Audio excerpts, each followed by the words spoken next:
Hello all. In this video நம்ம current எலக்ட்ரிசிட்டியில் ஒரு இம்பார்ட்டண்டான கான்செப்டுவல் கண்டென்ட் தான் பார்க்க போகிறோம். சொல்ல போனால் ஒரு மிஸ்கன்செப்ஷன் சொல்லலாம். நான் இங்கே போஸ்ட் பண்ணியிருக்கிறது என்சிஆர்டியோட page, third lesson current electricity. This last result surprising அப்படின்னு கொடுத்துருக்காங்க. இந்த ஈக்குவேஷனில் அப்படி என்ன சர்ப்ரைஸ் இருக்குது? Tell us that electrons moves with average velocity which is independent of time.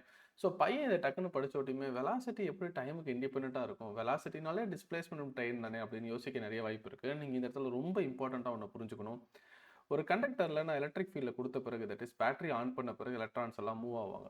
அதுக்கு முன்னாடி வரைக்கும் அவங்க மூவ் ஆகிட்டு இருக்கிறதுக்கு ரீசன் தெர்மல் மோஷன் அப்படின்னு சொல்லுவோம். அந்த எலக்ட்ரான் மூவ் ஆகிறதுக்கு தெர்மல், அந்த கண்டக்டரோட டெம்பரேச்சர் அது ரேண்டமாக இருக்கும், அது பயங்கர ஃபாஸ்ட்டாக இருக்கும். ஸ்விட்ச் ஆன் பண்ண பிறகு அது வெலாசிட்டி பயங்கர ஸ்லோ ஆகிடும். சொல்லப்போனால் 10⁻⁻⁴ மீட்டர் பர் செகண்ட், அவ்வளோ ஸ்லோவாக தான் வெலாசிட்டி எலக்ட்ரான் இருக்கும். அந்த எலக்ட்ரானோட வெலாசிட்டி இருக்கும். அதை வச்சு தான் நமக்கு ஒரு கரண்ட் கிடைக்குது. சரி சார், இதுக்கும் இந்த ட்ரிஃப்ட் வெலாசிட்டி ஆக்சிலரேஷனுக்குலாம் என்ன ரீசன் அப்படின்னா, F is equal to MA, F is equal to EQ. இதை வச்சு நான் என்ன பண்ணுறேன் அப்படின்னா ஆக்சிலரேஷன் கண்டுபிடிக்கிறேன். ஓகேவா? So EQ by M.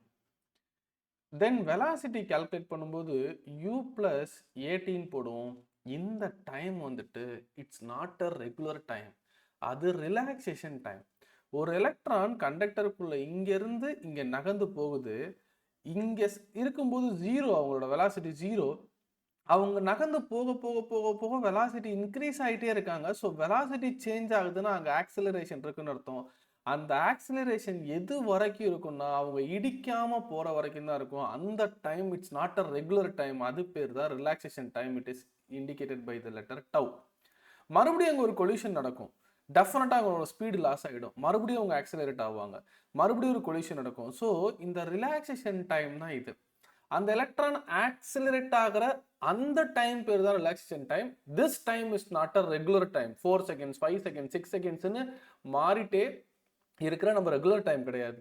So இதை நல்லா புரிஞ்சுக்கணும். அதனால தான் அவங்க இண்டிபெண்டன்ட் ஆஃப் டைம் கொடுத்துருக்காங்க. இங்கே இண்டிபெண்டன்ட் ஆஃப் டைம் கொடுத்துருக்கிறது normal time. It doesn't mean relaxation time. So drift velocity கான்ஸ்டன்ட்டாக இருக்கிறதுக்கு ரீசனே அந்த ரிலாக்ஸேஷன் டைம் தான். ஓகே, ட்ரிஃப்ட் வெலாசிட்டி ஒரு ஸ்டேஜில் கான்ஸ்டன்ட்டாக இருக்கும். ஏன் கான்ஸ்டன்ட்டாக இருக்குன்னா கொஞ்சம் நேரத்துக்கு அப்புறம் அவங்க லாஸ் ஆகி அது ஆவரேஜாக மெயின்டைன் ஆகிட்டு இருக்கும். கிளியர்? நல்லா புரிஞ்சுக்கணும். That tau is nothing but relaxation time. தேங்க்யூவா.